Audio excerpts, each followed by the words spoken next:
I believe you're about to kick it up a notch. But what happened? Tell us about your experience in prison, would you? Yeah, so they arrested me with like a 25-person SWAT team over a YouTube video. Just destroyed my stuff. My first night, they kept me in one of those bird cages, which is just like not even a cell, just a cage where you sit straight up in a chair. And they were fighting me about getting out. They were saying all this stuff about, oh, he's a super hacker. They were looking at my IT background. He's a super hacker. He's got a global network support. He could disappear in the dark of night. So they were trying not to let me out. But eventually, we got one of those phone lines, like where the public can listen in, and there was hundreds of people listening in, and it put some pressure on the courts to let me out. So I got out on like a home detention, right, where you get one of those ankle trackers, and you're not even allowed to leave your house or go in the front yard. And so I was a little cooped up, and I ended up some awesome people, one of which is Michael Corey, as you know, came out here.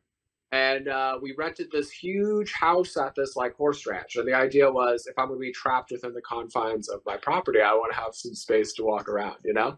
Mm-hmm. And so I was banned from the internet at the time. Like I could not even possess a device that could connect to the internet physically at all. It was like I had to go order a flip phone, like a 10-year-old flip phone. And so I had these guys come out here who were doing good work content-wise on YouTube. And we set up a studio in the living room of this house I was on house arrest at. And they started kind of carrying the message there and doing shows on my behalf, because I could physically speak to them, but I couldn't do anything digital. So we had a good time at the house.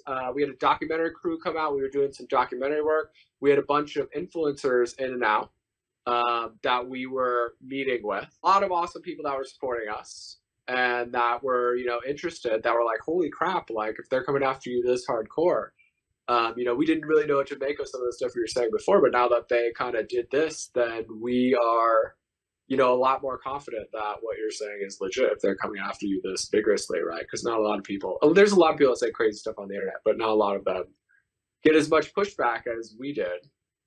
So you came out and your restrictions were lifted. And ladies and gentlemen, I'm here to say, I mean, now we're going to start turning the corner here, because they scooped him up.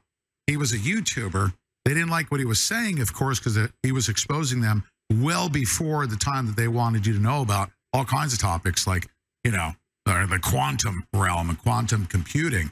But then you came out of prison and the election audit came about. Talk about that whole experience, because you just dove right in and right back into helping to save America, correct? You were directly involved in that, weren't you?